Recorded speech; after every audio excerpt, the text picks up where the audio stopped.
पहाड़ जहाँ दूर से देखने पर सब कुछ खूबसूरत लगता है, लेकिन असल में हर खूबसूरती के पीछे एक चुप्पी छुपी है। यहाँ की सुबह जल्दी होती है, लेकिन उजाला देर से पहुँचता है। लोग मुस्कुराते हैं, पर वो मुस्कान थकी हुई होती है। मैंने गांव की पगडंडियों पर वो कदम देखे हैं जो हर दिन जिंदगी की लड़ाई लड़ते हैं। खेतों में वो मेहनत देखी है जहाँ फसल से ज्यादा भरोसा बोया जाता है, और आंखों में वो खामोशियां महसूस की है जो किसी ने सुनी ही नहीं। यहाँ हर दूसरा घर अधूरा है, कुछ में बेटे नहीं हैं और कुछ में उम्मीदें। बुजुर्ग इलाज का इंतजार करते करते थक जाते हैं, और माएं हर साल बेटों को शहर भेजती हैं इस आस में कि एक दिन वो लौटेगा। पहाड़ की सड़कें बनी तो हैं, पर उन पर लौट कर आने वाले कम होते जा रहे हैं। गांव खाली हो रहे हैं और बची हुई दीवारें अब सिर्फ यादें संभाल रही हैं। मैं कोई नाम नहीं, कोई बड़ा ओहदा नहीं, बस एक पहाड़ का बेटा हूँ जिसने इन सच्चाइयों को अपनी आंखों के सामने जिया है।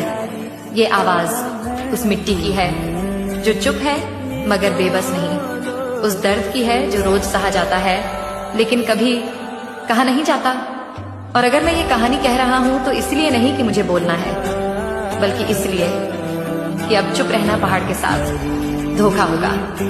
क्योंकि जब तक पहाड़ जहाँ दूर से देखने पर सब कुछ खूबसूरत लगता है, लेकिन असल में हर खूबसूरती के पीछे एक चुप्पी छुपी है। यहाँ की सुबह जल्दी होती है, लेकिन उजाला देर से पहुँचता है। लोग मुस्कुराते हैं, पर वो मुस्कान थकी हुई होती है।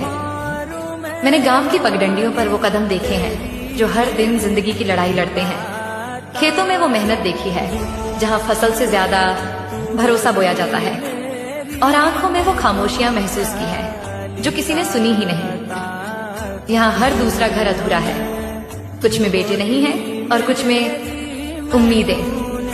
बुजुर्ग इलाज का इंतजार करते करते थक जाते हैं, और माएं हर साल बेटों को शहर भेजती हैं इस आस में कि एक दिन वो लौटेगा।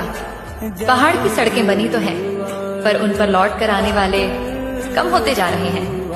गांव खाली हो रहे हैं और बची हुई दीवारें अब सिर्फ यादें संभाल रही हैं। मैं कोई नाम नहीं, कोई बड़ा ओहदा नहीं, बस एक पहाड़ का बेटा हूँ जिसने इन सच्चाइयों को अपनी आंखों के सामने जिया है। ये आवाज उस मिट्टी की है जो चुप है मगर बेबस नहीं, उस दर्द की है जो रोज सहा जाता है लेकिन कभी कहा नहीं जाता।